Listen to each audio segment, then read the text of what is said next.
बिस्मिल्लाहिर्रहमानिर्रहीम। Welcome to MBBS ज़रा हटके। ब्लड प्रेशर रेगुलेशन जो कि बहुत इम्पोर्टेंट टॉपिक है CVS फिजियोलॉजी में। इसमें मैं 5 से 10 मिनट बात करूंगा और इसमें बहुत इम्पोर्टेंट जो पॉइंट्स है जो आप लोगों को मस्ट पता होनी चाहिए आपके एग्जामिनेशन पॉइंट ऑफ व्यू से, और बाद में फार्मा समझने के लिए वो मैं आप लोगों को बताऊंगा। तो ब्लड प्रेशर जो है उसमें आप लोगों को पता है एक सिस्टोलिक प्रेशर होता है, एक डायस्टोलिक प्रेशर होता है। सिस्टोलिक प्रेशर जो है वो इंडेक्स होता है आपके कार्डियक आउटपुट का। कार्डियक आउटपुट जब इंक्रीज़ होता है तो सिस्टोलिक प्रेशर इंक्रीज़ होता है। कार्डियक आउटपुट जब डिक्रीज़ होता है सिस्टोलिक प्रेशर डिक्रीज़ होता है।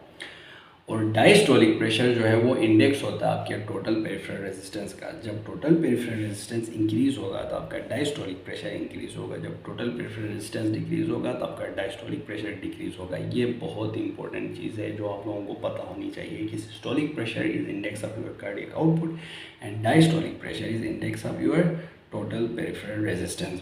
अच्छा, अब इन दोनों से दो और प्रेशर्स फर्दर निकालनी होती है। Systolic pressure minus diastolic pressure करते हो तो आपको जो प्रेशर आएगा उसे आप पल्स प्रेशर बोलते हो। और सिस्टोलिक प्रेशर और डायस्टोलिक प्रेशर का एक मीन लेते हैं हम, जिसे हम मीन आर्टीरियल प्रेशर कहते हैं। मीन नॉर्मली हम मैथमेटिक्स में इस तरह करते हैं, उन दो वैल्यूज़ को ऐड करके डिवाइड बाई 2 करते हैं। यहाँ पे हम ऐसा नहीं करते। यहाँ पे हम इस तरह करते हैं कि 1/3 of systolic plus 2/3 of diastolic pressure करते हैं तो हमारे पास मीन आर्टीरियल प्रेशर आता है। अच्छा, ऐसा क्यों करते हैं? ऐसा इसलिए करते हैं क्योंकि कार्डियक साइकिल जो है उसमें डायस्टोलिक ड्यूरेशन जो है वो ज़्यादा होता है एज़ कम्पेयर टू सिस्टोल, इसलिए हम इस तरह करते हैं। सिस्टोलिक प्रेशर आपका 120 होता है नॉर्मली, डायस्टोलिक प्रेशर आपका 80 होता है। और मीन जब हम लेते हैं मीन आर्टीरियल प्रेशर तो वो आपके पास आता है 93। अब बॉडी जो है मीन आर्टीरियल प्रेशर को टाइटली रेगुलेट करती है। 93 से ऊपर हो जाए डिक्रीज़ करने की कोशिश करती है, और नीचे हो जाए तो उसे इंक्रीज़ करने की कोशिश करती है। ये जो रेगुलेशन है ब्लड प्रेशर रेगुलेशन, इसके दो मैकेनिज़्म है। एक रिफ्लेक्सिव है जिसे बेरो रिफ्लेक्स बोलते हैं, और दूसरा जो है हार्मोनल है जिसे रेनिन एंजियोटेंसिन एल्डोस्टेरोन सिस्टम बोलते हैं। उस मीडिएटेड ब्लड प्रेशर रेगुलेट होता है। जो रिफ्लेक्सिव है वो short term with in nano seconds होता है, और जो हार्मोन मीडिएटेड है वो लॉन्ग टर्म आपके उसको क्या कहते हैं ब्लड प्रेशर को, मीन आर्टीरियल प्रेशर को रेगुलेट करता है। अच्छा, अब देखिए मीन आर्टीरियल प्रेशर, मैंने आपको बोला कि systolic pressure is index of your cardiac output and diastolic pressure is index of your total peripheral resistance. अच्छा, अब जो मीन आर्टीरियल प्रेशर जो है ना वो दो चीज़ों पे डिपेंड करेगा। मीन आर्टीरियल प्रेशर जो है दो चीज़ों पे डिपेंड करेगा, एक सिस्टोलिक प्रेशर पे, एक डायस्टोलिक प्रेशर पे। मैंने आपको कहा कि सिस्टोलिक प्रेशर का इंडेक्स है कार्डियक आउटपुट का इंडेक्स है, और डायस्टोलिक प्रेशर जो है वो आपके टोटल पेरिफेरल रेजिस्टेंस का इंडेक्स है। तो एक फार्मूला है, फार्मूला ये है कि mean arterial pressure equals to cardiac output time total peripheral resistance. ठीक है, कार्डियक आउटपुट सिस्टोलिक प्रेशर की जगह आ गया और टोटल पेरिफेरल रेजिस्टेंस आपके डायस्टोलिक प्रेशर की जगह आ गया। अब ये फार्मूला जो है mean arterial pressure equals to total peripheral resistance times cardiac output जो है, ये किस तरह आप ये ज़रा एक फिजियोलॉजिकल सिंपल सा वो है कॉन्सेप्ट है, उसके बाद ये आप खुद भी निकाल सकते हो, इसे ये रट्टा लगाने की ज़रूरत नहीं है।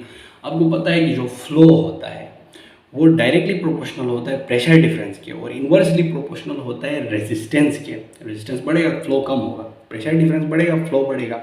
ठीक है, flow is directly proportional to your pressure difference and inversely proportional to your resistance. ठीक है, अब आप इस तरह कर लो, पूरे कार्डियोवास्कुलर सिस्टम को एक सर्किट, एक चीज़ ले लो, उसमें जितना फ्लो है टोटल फ्लो, तो वो क्या होगा? कार्डियक आउटपुट होगा। ठीक है, तो ये कार्डियक आउटपुट डायरेक्टली प्रोपोर्शनल होगा pressure difference between your aorta and right atrium. ठीक है, तो एओर्टा और राइट एट्रियम में प्रेशर डिफरेंस क्या होगा? मीन आर्टीरियल प्रेशर के इक्विवेलेंट होगा। ठीक है, और रेजिस्टेंस पूरे सर्किट का क्या होगा? टोटल पेरिफेरल रेजिस्टेंस होगा। तो आप कह सकते हो जैसे फ्लो इक्वल्स टू, आप कह सकते हो pressure difference divide by resistance, उसकी जगह आप कह सकते हो cardiac output equals to mean arterial pressure divide by total peripheral resistance. तो आपने मीन आर्टीरियल प्रेशर निकालना है, टोटल पेरिफेरल रेजिस्टेंस को शिफ्ट कर दे, total peripheral resistance time cardiac output equals to mean arterial pressure. अब जो मीन आर्टीरियल प्रेशर को रेगुलेट करने के लिए, ये फॉर्मूला मैंने क्यों बताया? ये इसलिए बताया कि मीन आर्टीरियल प्रेशर को रेगुलेट करने के लिए जो बॉडी रिस्पॉन्स करती है वो इन दो चीज़ों को ऊपर नीचे करती है एक कार्डियक आउटपुट को, और दूसरा टोटल पेरिफेरल रेजिस्टेंस को। कार्डियक आउटपुट को रेगुलेट करेगी तो सिस्टोलिक प्रेशर को रेगुलेट करेगी, और टोटल पेरिफेरल रेजिस्टेंस को रेगुलेट करेगी, चेंज करेगी तो डायस्टोलिक प्रेशर को चेंज करेगी। इस तरीके से बॉडी आपके मीन आर्टीरियल प्रेशर को इफेक्ट करेगी। अब देखिए कार्डियक आउटपुट फर्दर किन चीज़ों पे डिपेंड करता है। कार्डियक आउटपुट का आपको फॉर्मूला पता है, heart rate times stroke volume, ठीक है। अगर हार्ट रेट इंक्रीज डिक्रीज हो जाए तो cardiac output physiologically decrease increase हो जाना चाहिए, ठीक है। अब क्लिनिकली ये बात मैंने डिस्कस की थी ग्रुप में कि clinically heart rate increase decrease होने से एक पेशेंट में कार्डियक आउटपुट पे एज सच कोई फ़र्क नहीं पड़ता। विद इन फिजियोलॉजिकल रेंज आपका कार्डियक आउटपुट इंक्रीज कर दो या डिक्रीज कर दो तो आप हार्ट रेट इंक्रीज कर दो या डिक्रीज कर दो तो कार्डियक आउटपुट पे सच कोई फ़र्क नहीं पड़ता। लेकिन बहुत ज़्यादा इंक्रीज हो जाए तो भी कार्डियक आउटपुट डिक्रीज होता है, और बहुत ज़्यादा हार्ट रेट डिक्रीज हो जाए तो भी कार्डियक आउटपुट डिक्रीज होता है। अच्छा, बहुत ज़्यादा इंक्रीज हो जाए तो कैसे डिक्रीज होता है कार्डियक आउटपुट? वो इस तरह डिक्रीज होता है कि बहुत ज़्यादा आपका हार्ट रैपिडली बीट कर रहा है, रैपिडली बीट कर रहा है तो उसमें डायस्टोलिक जो ड्यूरेशन है वो कम है, तो उसमें प्रॉपर फीलिंग ही नहीं हो रही है। फीलिंग नहीं हो रही है तो वो इजेक्ट क्या करेगा? कार्डियक आउटपुट वो होता है जितना हार्ट 1 मिनट में पंप करता है, ब्लड उसमें जितना आता है वही पंप करता है। वो अगर आएगा ही नहीं तो पंप क्या करेगा? इसलिए हार्ट रेट इंक्रीज होने से स्ट्रोक वॉल्यूम, हार्ट रेट बहुत ज़्यादा इंक्रीज होने से स्ट्रोक वॉल्यूम डिक्रीज हो जाता है और कार्डियक आउटपुट डिक्रीज होती है। लेकिन इस फॉर्मूले में कार्डियक आउटपुट को आप फिजियोलॉजिकल उस सेंस में अगर देखो तो कार्डियक आउटपुट इक्वल्स टू आपका heart rate time stroke volume. अब मेनली स्ट्रोक वॉल्यूम वो चीज़ है जिस पे आपका कार्डियक आउटपुट डिपेंड करता है। स्ट्रोक वॉल्यूम किस चीज़ पे डिपेंड करता है? हार्ट की कॉन्ट्रैक्टिलिटी पे डिपेंड करता है, और हार्ट में कितना ब्लड आया है उस पर डिपेंड करता है।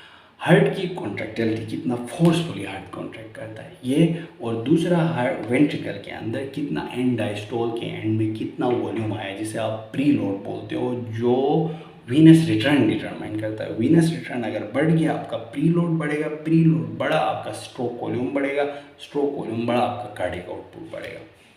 ये हो गया कार्डियक आउटपुट वाला साइड। अच्छा, अब आ जाओ टोटल पेरिफेरल रेजिस्टेंस पे। टोटल पेरिफेरल रेजिस्टेंस जो है वो आर्टीरियोल्स जो है, जो स्मॉल आर्टरीज होती है आर्टीरियोल्स, ठीक है, वो रेगुलेट करती है। वो कॉन्स्ट्रिक्ट होंगी तो टोटल पेरिफेरल रेजिस्टेंस इंक्रीज होगा, वो डायलेट होंगी टोटल पेरिफेरल रेजिस्टेंस डिक्रीज हो जाएगा, ठीक है। अच्छा, अब total peripheral resistance increase decrease होगा तो आपका डायस्टोलिक प्रेशर इफेक्ट होगा, और डायस्टोलिक प्रेशर इफेक्ट होगा तो आपका मीन आर्टीरियल प्रेशर इफेक्ट होगा, ठीक है। अब हम ऐसा करते हैं, देखिए एक जो है 2 रेगुलेशन है ना। पहला रेगुलेशन जो है वो रिफ्लेक्स बेरोरिसेप्टर रिफ्लेक्स लोब हम डिस्कस करते हैं, वो होता है आपका नैनो सेकेंड्स में। अच्छा, अब मान लेते हैं कि आपका blood pressure, mean arterial pressure किसी वजह से इंक्रीज हो, ठीक है। इंक्रीज जब होगा तो आपके बेरो रिसेप्टर्स जो है, यहाँ पे बेरो रिसेप्टर्स, बेरो प्रेशर रिसेप्टर्स, ठीक है, वो सेंस करेंगे, स्ट्रेच को सेंस करेंगे कि प्रेशर बढ़ा है, तो वो एफेरेंट फायरिंग इंक्रीज करेंगे। जो आपके सेंट्रल से ब्लड प्रेशर रेगुलेटिंग सेंटर्स है मेडुला में, वहाँ एफेरेंट फायरिंग इंक्रीज होगी through your vagus nerve, cranial nerve 10 और ग्लॉसोफेरेंजियल नर्व, क्रेनियल नर्व जो है 9 है, तो उसके थ्रू एफेरेंट एक्टिविटी इंक्रीज होगी। जब एफेरेंट एक्टिविटी इंक्रीज होगी, ब्लड प्रेशर इंक्रीज होने पे एफरेंट एक्टिविटी इंक्रीज होगी, तो ऊपर से आपका जो सेंटर है, ब्रेन में जो सेंटर है, वो पैरासिम्पैथेटिक वो फायरिंग इंक्रीज करेगा। तो पैरासिम्पैथेटिक आती है वेगस के थ्रू, हार्ट में इनर्वेशन करती है, तो वहाँ पे वेगल टोन इंक्रीज होगा, पैरासिम्पैथेटिक इंक्रीज होगा, करस्पॉन्डिंगली सिम्पैथेटिक डिक्रीज होगा। अच्छा, अब पैरासिम्पैथेटिक इंक्रीज होने से क्या होगा? हार्ट रेट आपका डिक्रीज होगा, ठीक है। अच्छा, और सिंपैथेटिक डिक्रीज होने से क्या होगा? सिंपैथेटिक डिक्रीज होने से आपका पेरिफेरल वेस्कुलर रेजिस्टेंस जो है वो डिक्रीज हो जाएगा, क्योंकि सिंपैथेटिक अल्फा 1 इनर्वेशन के थ्रू आपके आर्टेरियोल्स को कॉन्स्ट्रिक्ट करती है और टोटल पेरिफेरल रेजिस्टेंस इंक्रीज करती है। अच्छा, अब सिंपैथेटिक ऊपर से कम हो रहा है तो आपके आर्टेरियोल्स डायलेट कर जाएंगे। जब डायलेट करेंगे तो आपका टोटल पेरिफेरल रेजिस्टेंस डिक्रीज होगा। जब टोटल पेरिफेरल रेजिस्टेंस डिक्रीज होगा, डायस्टोलिक प्रेशर डिक्रीज होगा, डायस्टोलिक प्रेशर डिक्रीज होगा तो आपका मीन आर्टेरियल प्रेशर खुद ब खुद डिक्रीज होने की तरफ आएगा। और दूसरा वेगस टोन इंक्रीज होगा हार्ट पे, तो वो हार्ट रेट डिक्रीज होगा, तो उससे भी आपका ब्लड प्रेशर कंट्रोल में आ जाएगा। अब इसका रिवर्स कर दो, अगर ब्लड प्रेशर कम हुआ तो रिफ्लेक्सिवली क्या होगा? बॉडी ब्लड प्रेशर इंक्रीज करने की कोशिश करेगी। कैसे? ब्लड प्रेशर डिक्रीज तो afferent firing from your baroreceptors will be decreased. जब एफरेंट फायरिंग डिक्रीज होगी तो ऊपर से सेंटर से सिंपैथेटिक इंक्रीज होगा, पैरासिम्पैथेटिक डिक्रीज होगा। सिंपैथेटिक इंक्रीज होगा तो क्या होगा, बीटा 1 इनर्वेशन है हार्ट में जो हार्ट रेट को इंक्रीज करेगा, साथ में कॉन्ट्रैक्टिलिटी को भी इंक्रीज करेगा। जब कॉन्ट्रैक्टिलिटी इंक्रीज होगी स्ट्रोक वॉल्यूम इंक्रीज होगा, कार्डियक आउटपुट इंक्रीज होगा, तो आपका सिस्टोलिक ब्लड प्रेशर बढ़ा।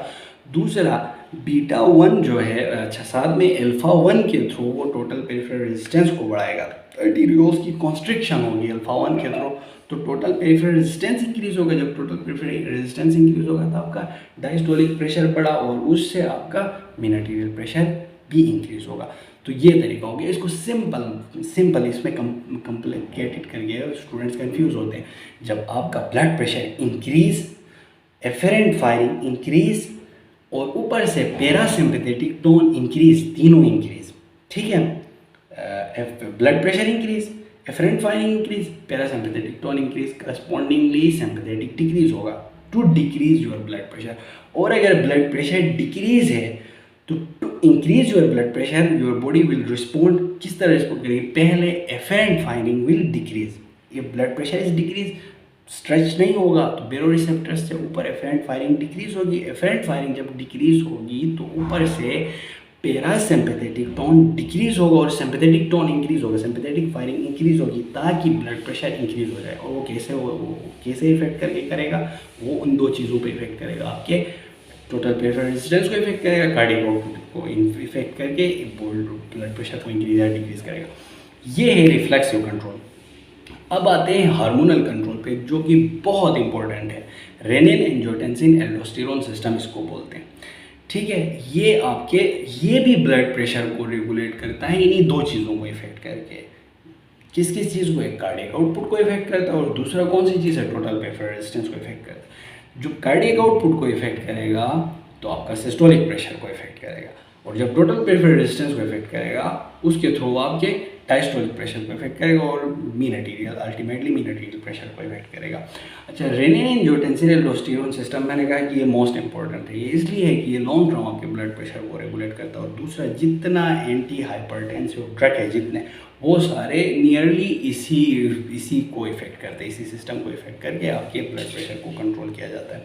अच्छा, अब देखिए, रेनिन एक चीज़ है, रेनिन एक हार्मोन कह दे आप, एंजाइम है तो, लेकिन आप हार्मोन कह दे, किडनी से सिक्रीट होता है।